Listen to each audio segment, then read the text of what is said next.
Welcome to Cpp.chat, a shady look at what's going on in the world of C++, chatting with guests from the community. But before we come full circle on this week's guest, John has something to get off his chest. So this is our disclaimer. This disclaimer is in all uppercase, so please imagine me screaming this at you. Our products are awesome, and we created them to work amazingly if used in accordance with directions and reasonable, prudent practices.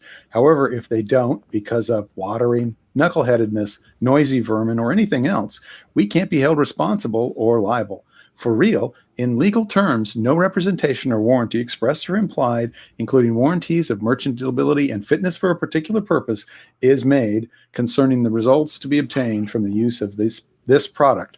All such warranties being specifically declaimed by the purchasing our products. You, the buyer, assume all responsibility for the proper use of the product and expressly agree that we shall have no responsibility or liability for any failure in performance, losses, injuries, or damage, whether special, incidental, consequential, or otherwise, arising from storage, mixing, application, or use of this product whatsoever. So, thanks a lot, Phil.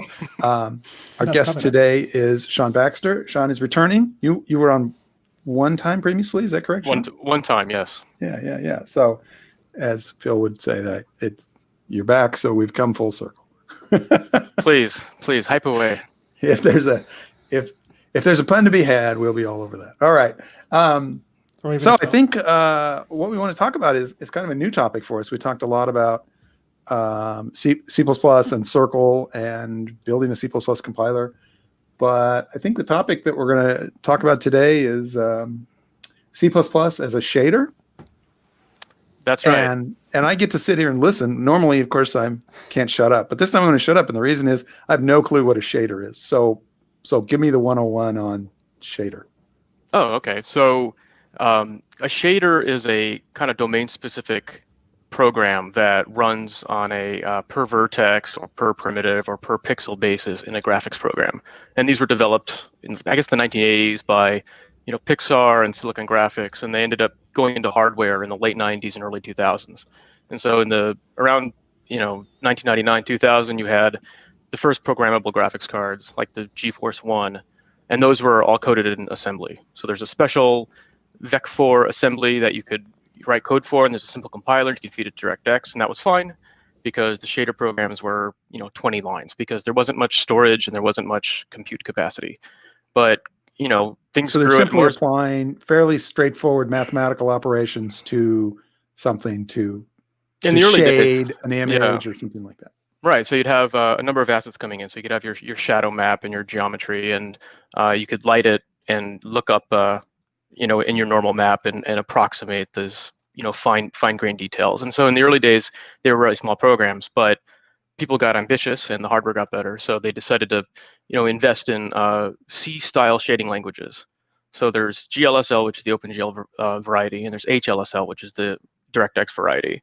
And then there's a whole bunch of other shading languages targeted for professional rendering, like the RenderMan shading language, Open shading language.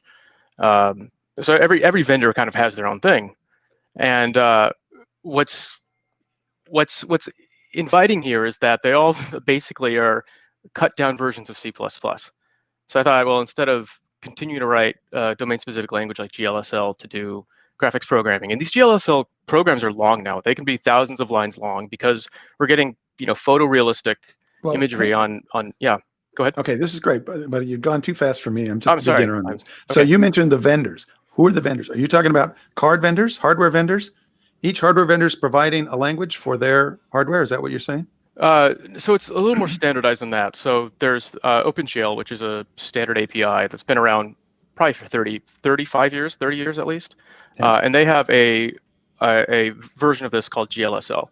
And so the driver vendors like NVIDIA, AMD, Intel, and PowerVR, or whoever's doing the mobile chipsets now, Samsung, they'll have their own GLSL compiler that lowers GLSL input that's provided by the software developer. They'll lower that to their own system-specific architecture, and that'll execute on their chips.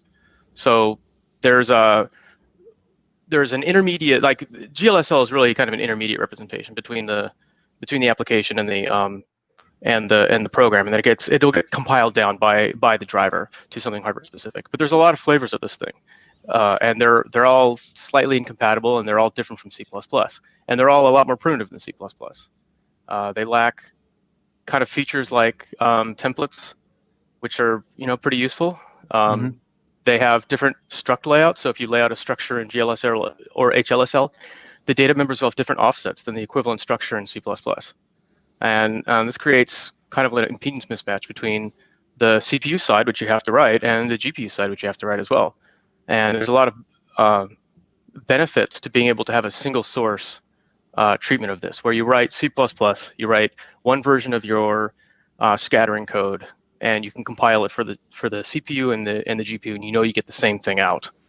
So who's doing this? And what I mean is, if I'm a AAA game programmer, am I doing this, or is this done in the framework of the game engine?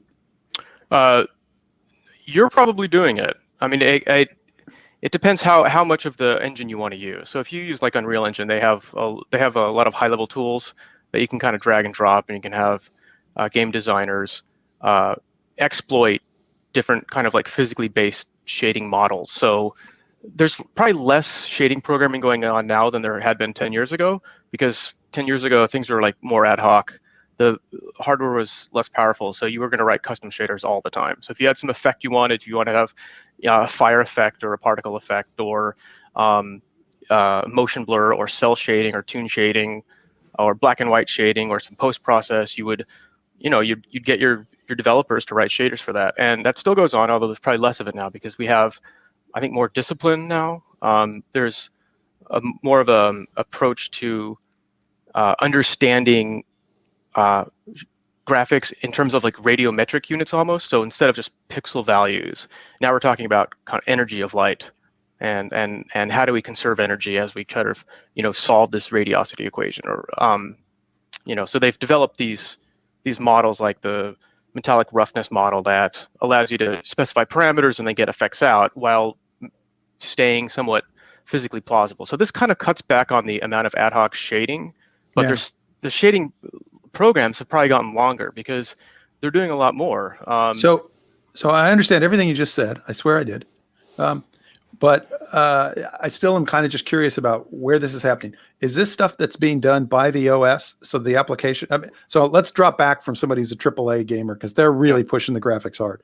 But what if I'm still doing some graphics in my app, but it's not that big a deal? In other words, I don't know, I might do some three-dimensional business charts or something like that, or or PowerPoint or something like that. I want the best possible graphics I can, but I'm not pushed like a AAA gamer is. So is this done by the OS and there's high-level things that let me do these effects, or am I back to writing this myself? You're probably writing it yourself, and I would say it's arguably easier for like a small studio. If you have a game and there's only a couple of people in your game, just go ahead and write shaders, because the kind of the barriers of entry are lower there. Whereas if you license Unreal Engine, they've got a huge investment in having a big selection, a big portfolio of high quality shaders. But if your idea is just to start with an asset and then get it onto the screen quickly, you might just want to write your own shader. But it's not hard. These are often simple programs. They were simple programs 20 years ago when we were just like drawing single textured, Tomb Raider 1 quality, Quake 2 quality graphics. And they don't have to be more complicated than that anymore. But the idea is it's a fully programmable pipeline that runs on the GPU. And this doesn't have to be just for rasterization anyways. You can use it for compute. So before CUDA came out in 2007, 2008, something like that, clever people are already exploiting OpenGL pixel shaders to do, general purpose computing. Stuff. Non-graphic so like stuff. If I'm trying to process like DNA, which is a lot of data, and maybe I'm doing fairly simple processing on it, but I've got a lot of data, then that might be something that I would look at that. Or if I'm just looking for patterns in large amounts of data or something like that. Right. I mean, this GPU is pretty core to computing now, and a lot of the supercomputing centers are just dedicated hosts for tens of thousands of GPUs that do, climate models. They can do finance models. You can do like high throughput database lookups if you want to do, like geographic applications, and these are run on compute shaders, which is just a special form of graphic shader, one where the many threads kind of know about each other and can communicate across threads. So it's a slightly different context, but it uses they can use the same shader languages. There is like a shading language built into OpenGL. There's a shading language, or a compute shading language built into OpenGL shading language, and there's a compute context built into the DirectX one. And so or what you could use CUDA. compute in this sense is just, I mean, I understand it's being used for a different purpose, but why does it matter that it's different? Is it just because now I need to be able to communicate between threads? I need to be able to ask a thread, what is this? What's the answer to this? Right. It kind of, how is this job kicked off? So that's what really differentiates the many different shader. There's a lot of shader stages. Let's get that out.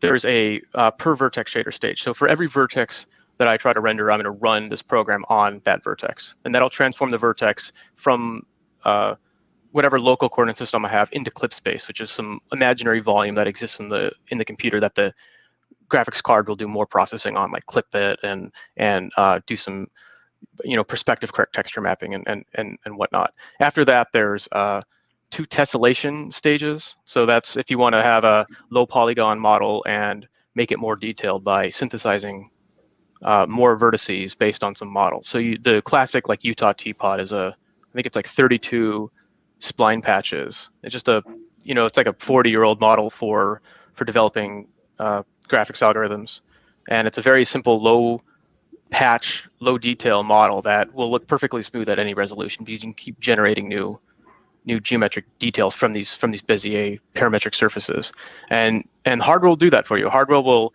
amplify your incoming patch into as many vertices as you ask, and you control that through the shader. So the shader will be able to do view dependent calculations to figure out, well, how fine grained do we want 3 pixels in the screen between vertices, or do we want 10? And we can tell if it's like back facing or forward facing or silhouette, and we can adjust the tessellation details. And then there's the geometry shader, which is a kind of the black sheep of shaders. No one really likes it because it's slow, but it will take it'll take some outgoing geometry and transform it into different outgoing geometry. And at the end of it, you have the fragment shader, the pixel shader, which is executed per pixel on the screen. What does that mean, changing geometries? I don't know what that means. So if let's say you have 3 vertices coming into that define a triangle, and you want to do things like also compute a surface normal. So we can take those 3 incoming vertices and take the difference between 2 of them and get 2 vectors, and then take a cross product and get the outgoing surface normal.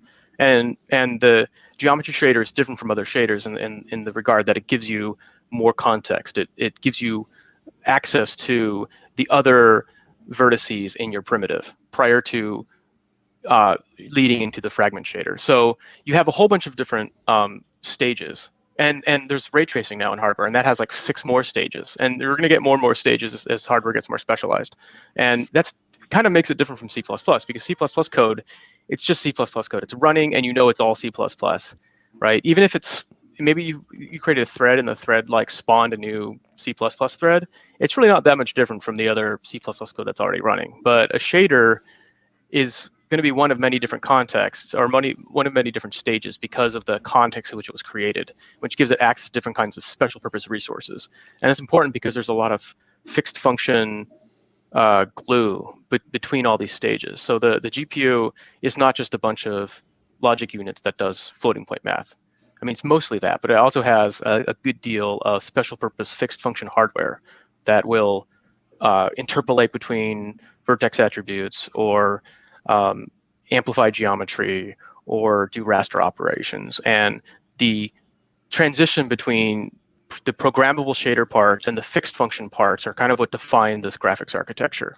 And so like that part is not, C++ isn't built for that. It doesn't really have the dizzying number of storage classes. It doesn't have any concept of handing off execution to the hardware and then getting execution back in some completely different context. Like that's not really what C++ does. C++ really is just like a monolithic language, and the applications are fairly monolithic. But these shader programs are full of many stages, and there's probably hundreds of shader programs in any real application.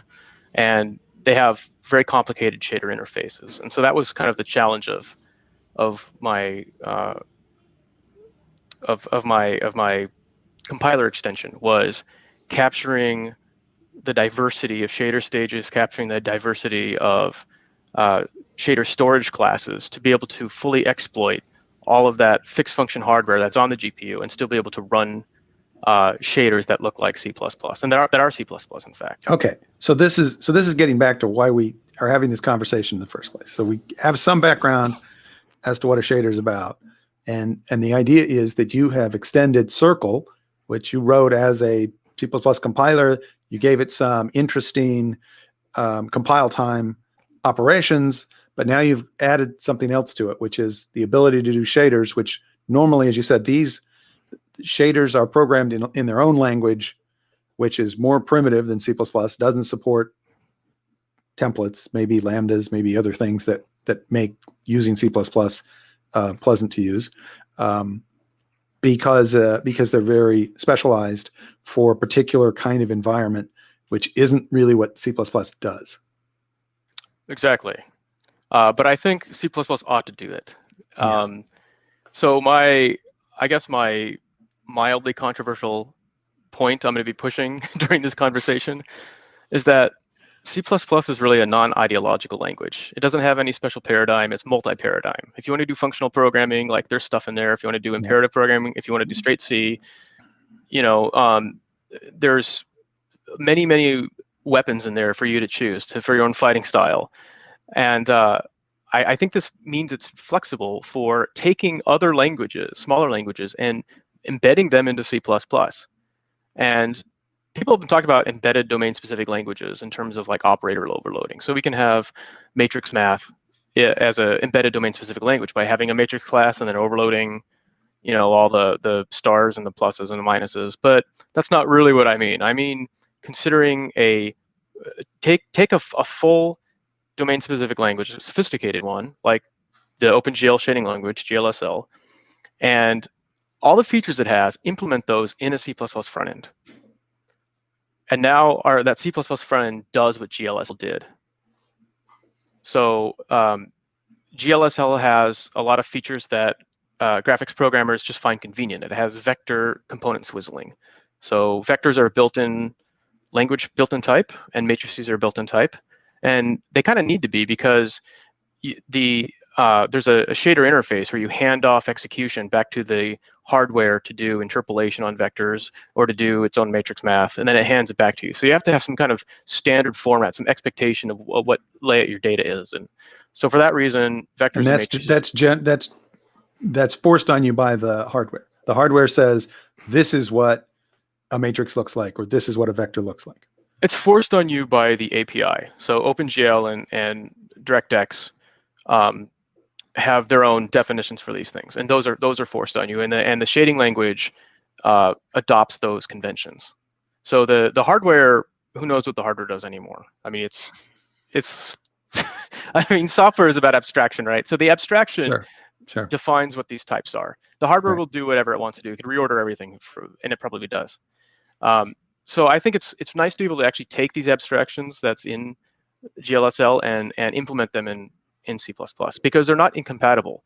They're an additional paradigm. C++ already is multi-paradigm. So what's all the paradigms? What is n plus 1? It's just the new n, right? So component swizzling is really nice. So you can say if you have a vec3, v.zyx is a new L value. And that's the same vector, but with the components reordered, z and then y and then x, right? And that's not something you can do with any amount of operator overloading or unions and hacks and things. You can literally swap a vector. Yeah, go ahead. So in C++, we could add a new fundamental type, like we've been doing all the time, right? And now we have a long, and one day we'll have long or something. And we can add that. But these are fundamental types that are essentially modeling something like int or float or something like that. They don't have members. If we have a type that has members, that always comes through the library. Right. In other words, we have imaginary numbers, right? And that's part of our complex library. Well, not so actually. You chose the one that is in the language. So What's C99 that? does have complex is actually a first-class language feature through Is that right? That's not in C99. the library? So std complex, it just uses the built-in one. Yeah, there's actually underscore capital C complex. So you do like, underscore capital C complex float, and then that'll be a complex float in C99. And since all C++ compilers implement that, and you could think, well, it's the C++ version is different, but it's not. It actually just uses that. It's just wrapper around the. There's already a lot of extensions. Vectors that I'm talking about, vectors are already first-class types in every compiler because of AVX and SSE and Neon and all the other vector intrinsics, because all these processors have vector extensions already. So the language should have vector extension to but target them. That's part of the language. But that's what you mean when you're talking about these extensions. You're saying we're now going to have a type that is like a library object, except it's actually defined in the compiler. There's no actual header that I include that defines what this kind of vector. Unfortunately, vector is a overloaded word here, but we'll call it a shader vector for whatever reason. So this new kind of vector, but it obeys all the rules of C++ as if it were a library component. It has data members, and also member functions. Or are they just, you have special functions that you pass this as a. Right now I'm doing the latter. So I'm just trying to follow the GLSL conventions. So GLSL has these really amped up, powerful small vectors. So it's between 2 and 4 components. They support vector swizzle.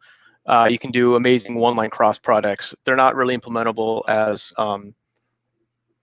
in a library conveniently. And I've taken all the behavior from GLSL or HLSL and put that into the C++ front end. And I also took the 2,000 or so other function declarations that are in GLSL, Right. and which is the equivalent of GLSL's like standard library, their own C runtime library, and I've put those into the front end as well. So the syntactically, this isn't anything different. We're just objects with members and functions you pass them to. There's no weird syntax. It looks like C or C++. Yes. It's just that we've got new built-in intrinsics. You have built-in types for that, yes. New built-in types. And some functions. I assume a bunch of standalone functions that operate on those things. Yeah, so the standalone functions are I use C++ attributes, the ones in the double square brackets, to help communicate between these different backends. So I've got a backend that generates the shader code, and then of course my conventional LLVM backend that generates the x86.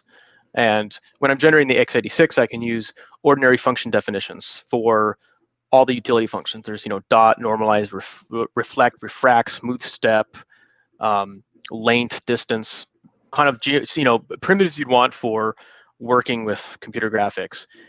I have all of these declarations that I've taken from GLSL. I've given them definitions so they can compile for the host, but then I also have attributes, which include the opcodes, so they can compile for shaders. And so now when you compile the code, the shader that comes out is a binary, and if you disassemble it, you're going to get, oh, this is a normalize, this is a matrix inverse, this is a refract. And when you compile for LLVM, you're just going to see a bunch of x86 instructions. So you can kind of target. You can choose the definitions based on the target. Although from the front end perspective, they're the same thing. They're just a function. Okay, now I'm trying to figure out if what you're saying is essentially that the extensions that you've done, if I have that available in my, whatever the correct thing to say is, whether it's in the OS or the hardware or whatever, it's going to use that. But you could also, in the same code I write, generate it for Intel. Just absolutely, LLVM. Yeah. So I, as a writer, don't have to know details about. Well, I obviously have to know this language, but I can write this generically. Now, but I don't have. But there's not necessarily. So, if I'm using the OpenGL version, then it's either going to generate OpenGL or it's going to generate Intel. But you haven't actually created something that's universal in the sense that it could use any GPU, right? I mean, the idea is that the GPUs all have their own language, and you've done something that goes halfway, which is you could write for the OpenGL, and if you don't have that, it'll fall back to Intel. But Oh, no. So the hardware all share shading languages and shading APIs. So if you write GLSL, which is the OpenGL shading language, yes, you can run that program on Intel or AMD or PowerVR or NVIDIA or whatever other vendors. So it's portable in that regard. And the same thing with DirectX. Like if you have a Windows machine, any reasonable graphics cards can be able to run any graphics program. Assuming the hardware has those features. So that GLSL you write will only execute. hang on. No, what would happen if the hardware doesn't have that? It does what then? It'll fail. It'll just say it won't work, and then you go buy more hardware. Oh, okay. but most hardware supports most stuff. So Okay. when you pay more money, you for the most part you just get more compute, so you can run on 4K instead of 2K. Ray tracing has changed that a little bit, but so in other words, OpenGL is going to basically run on everything, and the only difference between the cards is how much better it runs. But yeah. basically, the cards will support the whole thing. All right. Now I interrupted you. You were about to say. So what I did was take the features of GLSL, which will only write shader code and it will only run on GPU, and I re-implemented all those features in C++. So now you can, within a single source program, you can write a shader, and that shader can use std complex, as you mentioned that earlier, which is a C++ class, or it can use your own matrix library or your own scattering library or your own domain-specific code that's written in C++, and you can author shading programs in any shader stage in a single translation unit, and you don't have this sort of impedance mismatch of how do I manage the interop between my C++ code and my GLSL code? How do I make sure that my structure definitions in both actually have the same data layout? How do I make sure that the definitions are the same in each of them? This Because is all in other words, what care I'm going to do is when I create some data structure, unordered set or something like that, I'm going to use the same type that the shader will use because you built that into the language. So whatever that, the shader vector, I can stick that in any of my containers. So I'm just writing regular C++, except that I'm using data types that I know will map properly for the shader ABI because they come from the shader ABI. They are. I don't know if they're defined by is what I mean. They're defined by. They satisfy the shader ABI. Yeah. Okay. All right. Right. So that's the case with the new vectors and matrices and all the utility functions. And the utility functions, you could write all your code from scratch for those, but it's just nice to have compact binary code output that has the instruction opcodes for doing the dot products and the normalize, because when you look at the disassembly, it makes sense and it kind of consistent with your expectation. I think what's really cool about C++ and what makes it different from all the other competitors is that if you start a new DSL and you're gonna sit down and write your lexer and write your parser and start doing your semantics, the language you're really modeling is C++, right? All these shading languages are just bad versions of C++. They're versions that are just good enough to get by on. And 20 years ago, there wasn't the mindset that we can just put this directly into the compiler. But instead, it's let's take C++ circa 1988 or something, where it's like super primitive. Let's try to get that level of functionality, and that's fine if you're just like getting something up and running. But then entire industries are built on this. So it's weird that you've got hundreds of thousands of users of these shading languages who are still putting up with a language that's just not a modern language. It's not competitive. And the reason it's not competitive is that they're not going to turn it into C++. You say, we should add all these C++ features. And it'll say, well, we're not writing a C++ compiler here. We're writing a shader compiler. But they're orthogonal concerns. The shader compiler's concern is targeting the GPU effectively. right? So But there's orthogonal to that. There's language concerns, like how do we get generics that work well? How do we get clean initializers?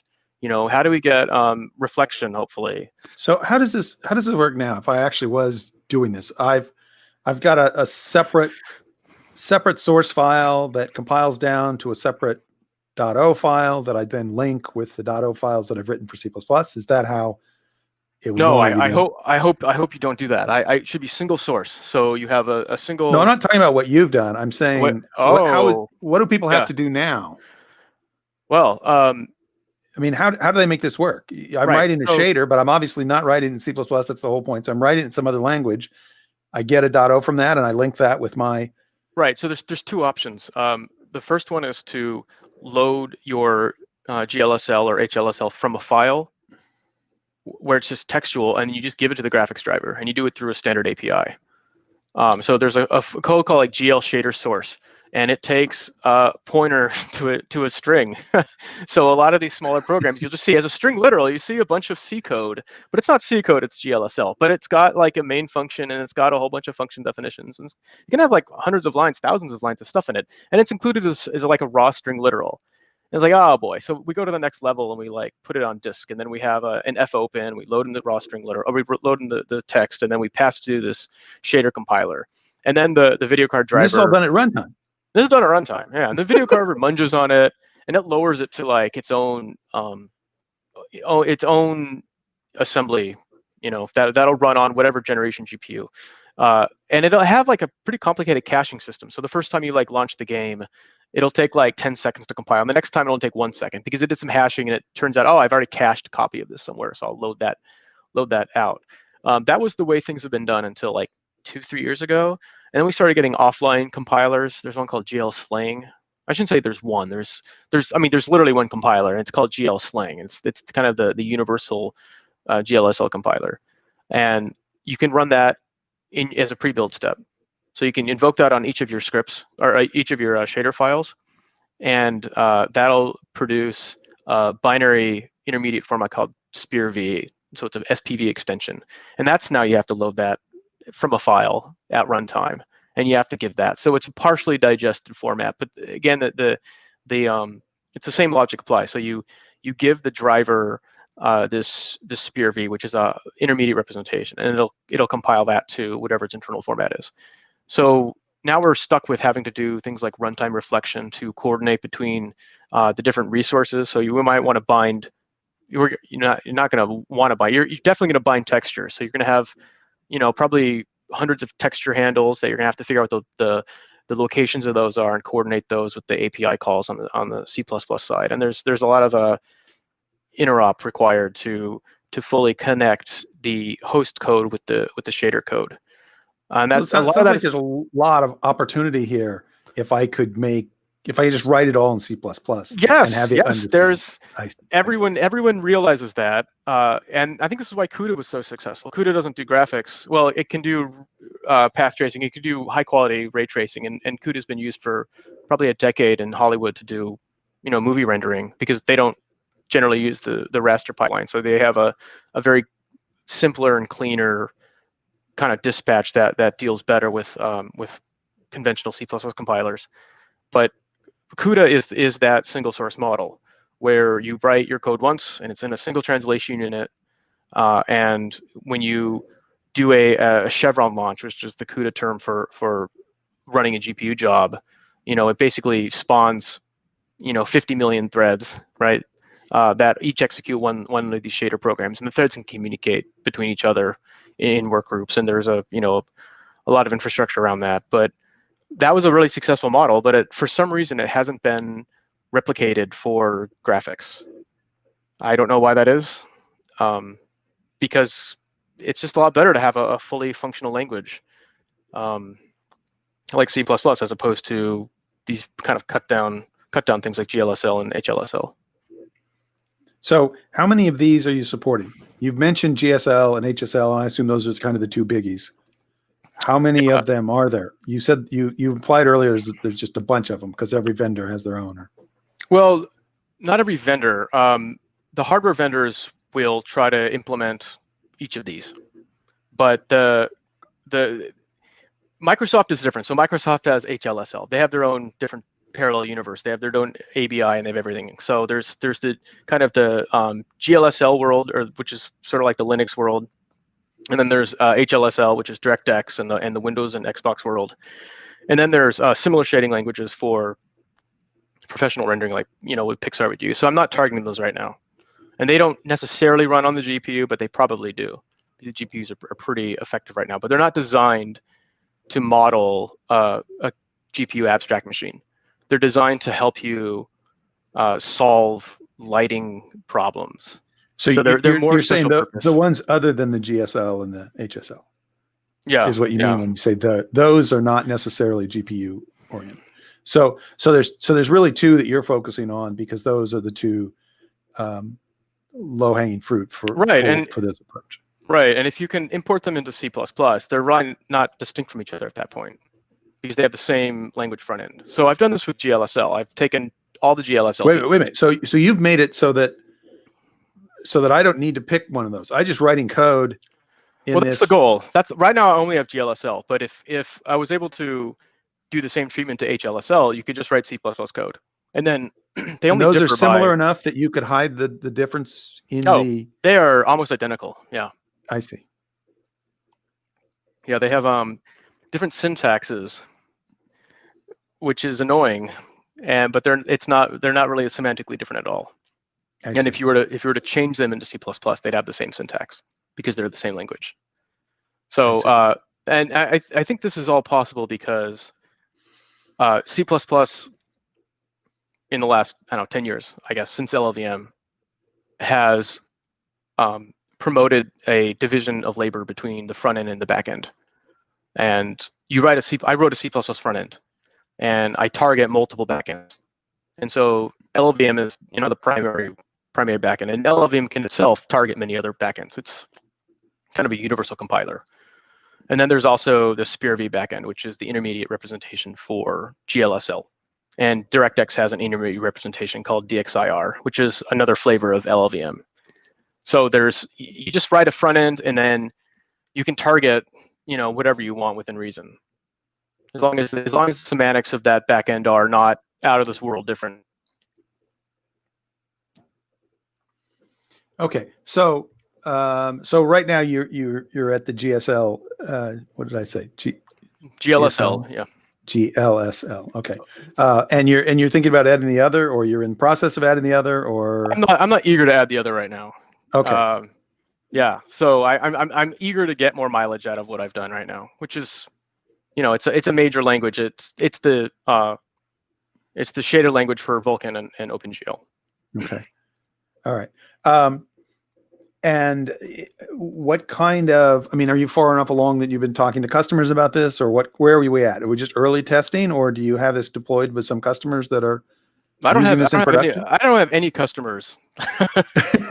So I'm just trying to give talks right now. I'm trying to generate interest. But you've certainly got some. There's somebody who said, okay, well, let's try this out, and is starting to work with it just to kick a tire or two. I hope so. But you're not getting a lot of feedback yet. Well, I just got this posted this month. Yeah. So okay. I'm on here to promote it and say, wow, like this thing you've been griping about for a decade, which is that GLSL is not C++.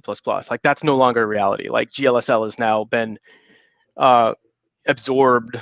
The nutritional value of GLSL has been absorbed into the C++ organism now, and you can start using this, and we can see what other things we have to add to make it really responsive to developer requirements.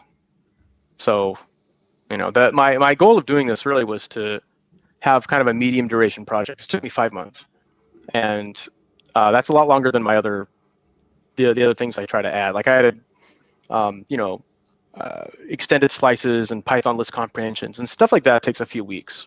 So yeah. It was nice for me to get a kind of a bigger subcomponent of this compiler that produces like really beautiful renderings and produces code that people can read, that non-graphics people could read, and people from the graphics community can look at and understand as being GLSL, but now it's turned into C++. So it's kind of approachable from two different directions. Like existing C++ programmers and graphics programmers will both see things now. There's cross-pollination. That's really exciting about it, I think. So I'm just trying to promote that right now and get more interest, because it seems clearly better from my standpoint to have all these C++17, C++20 features available to you, a single source translation model, all the cool initializers and all the other things that make C++ better now than it was 20 years ago, and suddenly give that capability to graphics devs. All right. We have a question in the chat room. It says, is Circle moving towards open source or opening to contributions? Will Ray asked this question. Not right now. Okay. Yeah, I find it to be much faster for me just to do my work. There's a lot of open source projects open source compilers, you're free to contribute to any of those, but I find they just don't move very quickly, because dealing with people takes time and effort, and I don't have any other staff. If I had people, I would like to do open source, but it's just too much for me to support that. I'd like to get funding and hopefully turn it into a project like that would take contributions, but I'm not there right now. Okay. So circles are inherently closed. Oh. Circles are inherently closed. Yeah, I'd have to call it spiral or something, where it's sort of open, or I don't know. There you go. Yeah. So I assume what you're looking at here is a market in the games industry, right? I mean, the games industry uses C++. They're also doing all this shader stuff. It's a natural fit.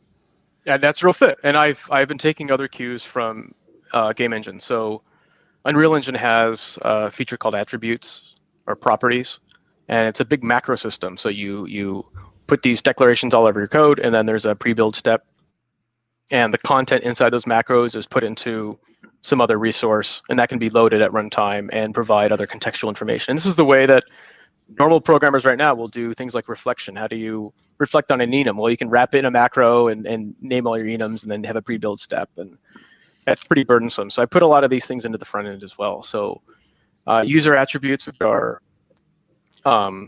data that you can tag onto any declaration, are now part of the Circle compiler. And I did that because they're in Unreal Engine and people have been asking for them. So you can use these attributes from shader code or from normal code. I think it's just nice that there's this multi-paradigm aspect to C++. So if a different language has a feature you like, we should just try putting it in the front end. It doesn't really add to complexity. It doesn't have any drug interactions.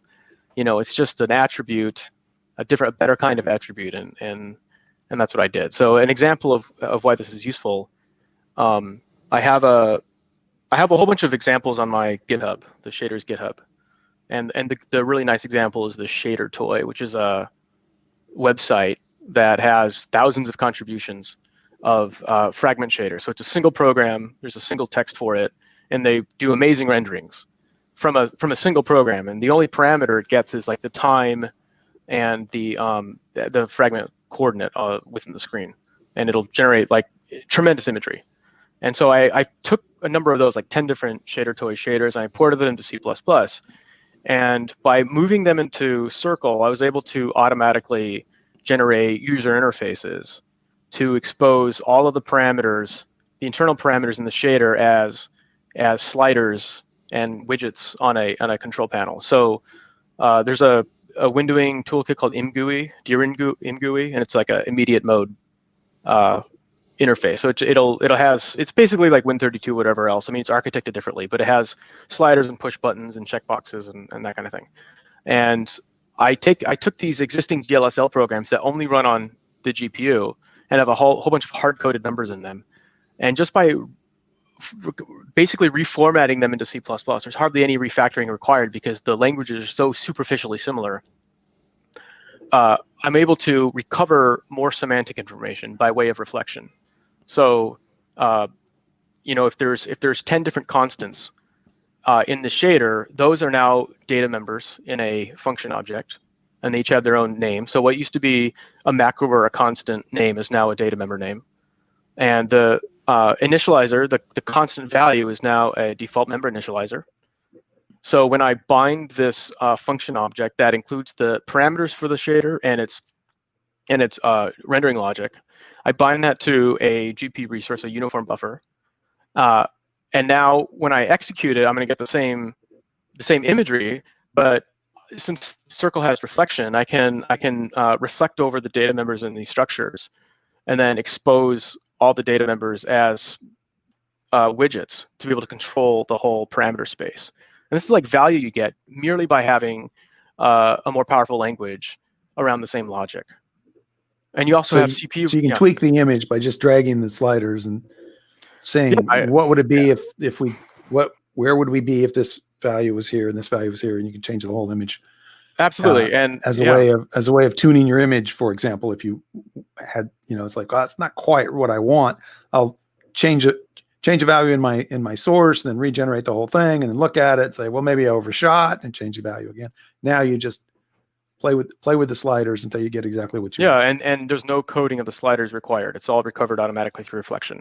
And I mentioned these user attributes because these allow a better reflection experience. So I can put these attributes on any data member and indicate I want this to be drawn with a slider between 0 and 2 pi. So you write 0 comma 2 times m pi in a double bracket attribute.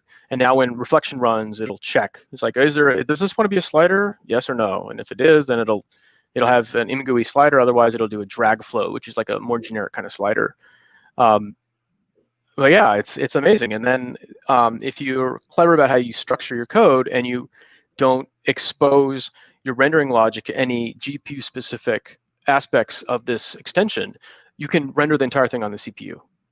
So this application I have, which has I think 10 different kind of mini applications within it, has a checkbox, and you just check and render on CPU, and then it slows down to a crawl, and the resolution gets really bad. I compile it in debug, so it's like much slower when I switch. And then there's like a thread pool that you can configure. So you can I want 8 threads running, and I want this kind of interlacing to get faster updates. And you see like a really blurry version of your same image, but now it's running entirely on the CPU, and it's running the same code. It's not just like it's not the same textual code that's compiled multiple times. It's literally the same AST that was lowered to 2 different targets. And this is terrific for debugging. So now I have a checkbox, so you can say debug on CPU, you click that checkbox, and then you click on any pixel at some time. Maybe there's an error in it, like there's some visual artifacts, so you click on it, now you're dropped into GDB at the start of that that shader function with the parameters for under that relate to that pixel under your cursor. And now you can just do a normal GDB debug because you're debugging the exact same AST code, but when it was targeted for debug build on your CPU. And this is like a level of integration that comes just by having a single source model. We want to be able to have a single definition for our objects and our functions, and we want to at compile time target multiple backends. We want to target the graphics backend, and we want to target the conventional x86 backend. And by having that unified single source front end, you get these ancillary benefits of. So that was one of the questions I wanted to ask you: is what is the benefit of being able to compile to x86? But that's part of it is because we have a lot of tools for debugging in the x86 world. Oh, printf debugging is awesome. It's never going to die, and being able to do that is. I mean, really, like there are tools that are sophisticated for GPU, but you're still dealing with a very different environment where you can't change values in flight. You have to kind of record and back. You're right. I think the tools are just better on the CPU. Sure.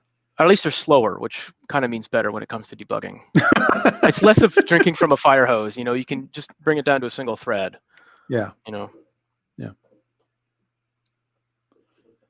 Okay. So I think we've talked about the topics we specifically wanted to talk about.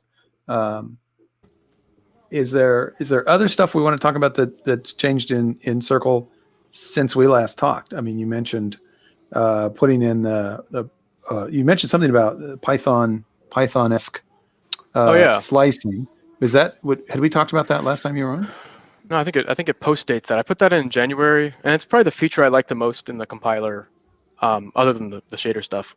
So Python and MATLAB and I think Fortran even have slice notation, which is square bracket and then colon, and the colon is like all admissible indices over that vector dimension or array dimension.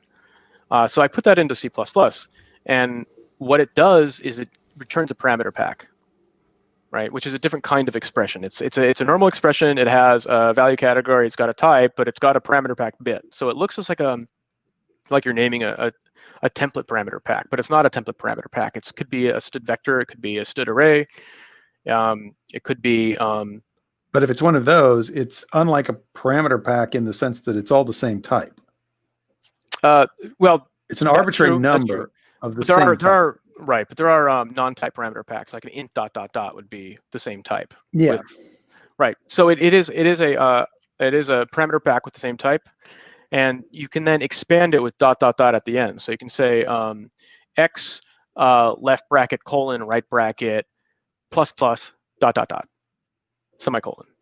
And that's a parameter pack expansion over an extended slice, and it generates a loop implicitly. It generates a ranged for loop. It uses the same ranged for plumbing. That parameter pack expansion, when you hit that, will search and find all of the extended slices in that statement, and it'll generate like a begin call. It's identical to the ranged for mechanism. Yeah. And so it'll step through, right? And it'll evaluate the body of that statement and substitute in that iterator you get from the range loop wherever that colon appears. And so what's really cool about this is that it handles different length ranges automatically without giving you the chance of indexing mishap. So you can do things like check in a single expression if an array is sorted.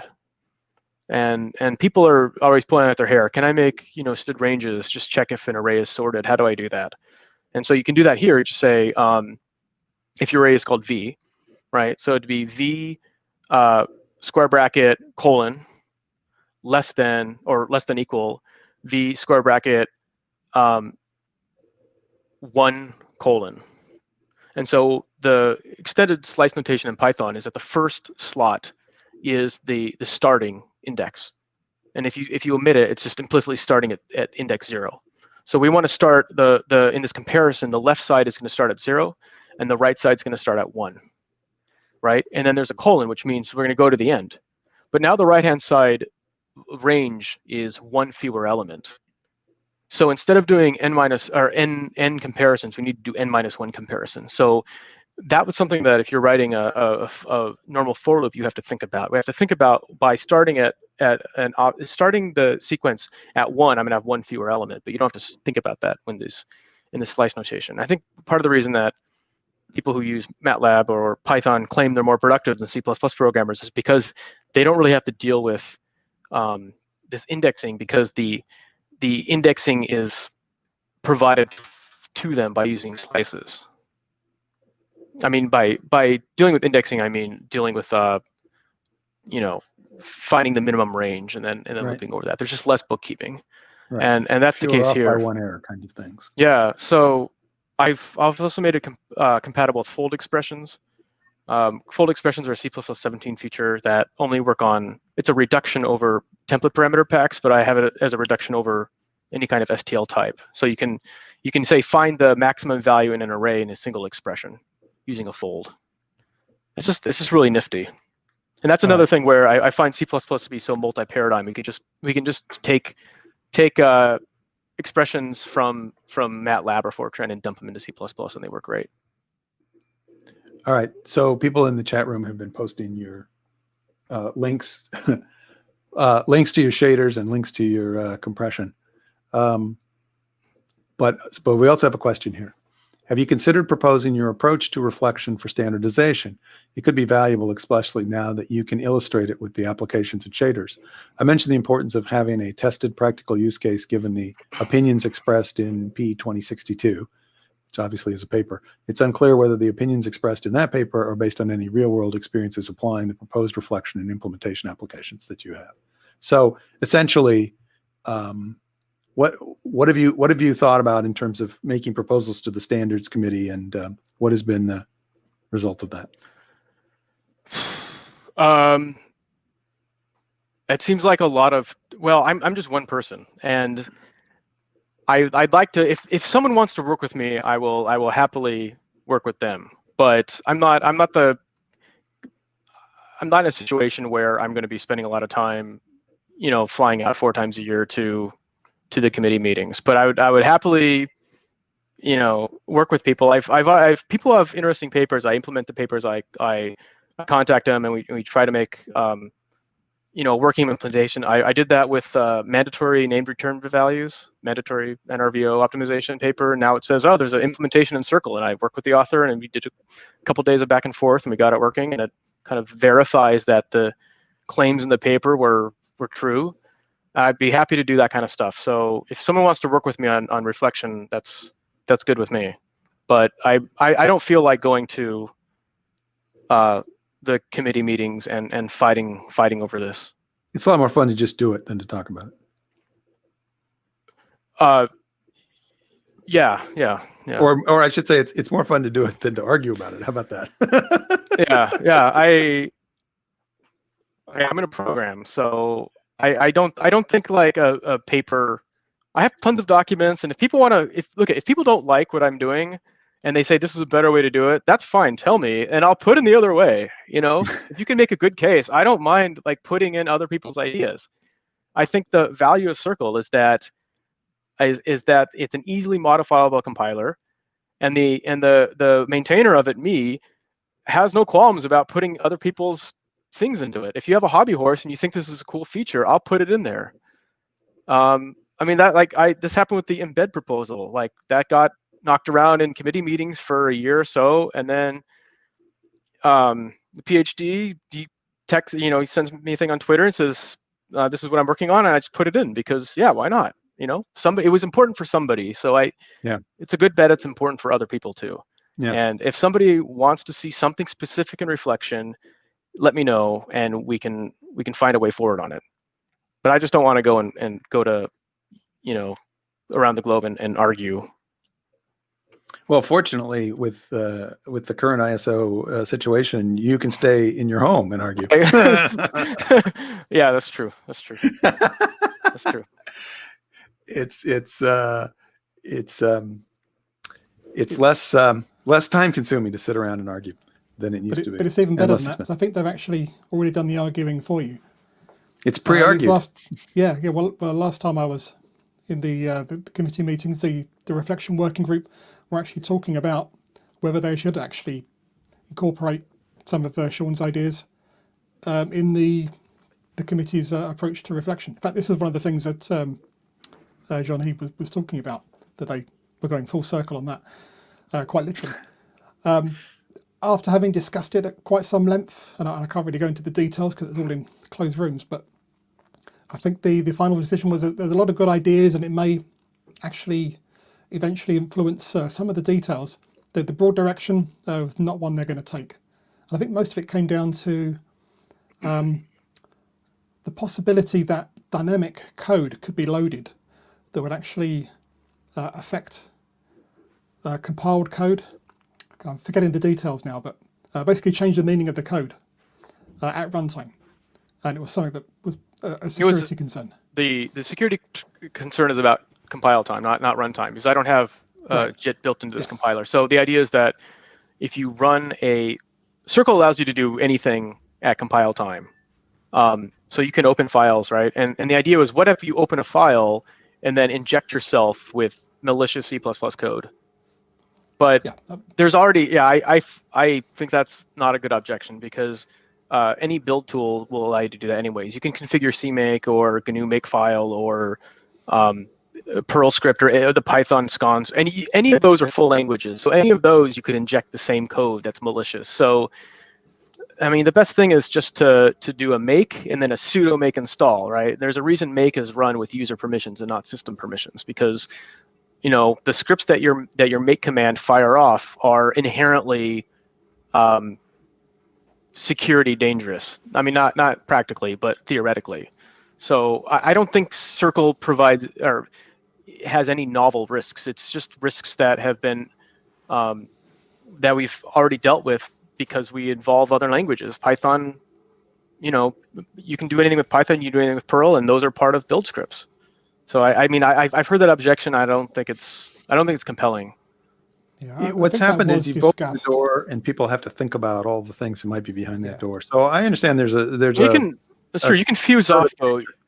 what I want to end the session, because as Okay. Phil mentioned, we're out of time here. What I want to recommend in the session is to go back and listen to our previous episode where we discussed Circle's approach to being able to, because what you said was Circle allows you to do anything at compile time, and it really does, and it's mind blowing. And you've made a very simple approach to how to do that, to basically tell the compiler, do this at runtime, but do this right now at compile time, and then be able to blend the two nicely. It's a brilliant approach. Oh yeah. And so I would, yeah, there you go.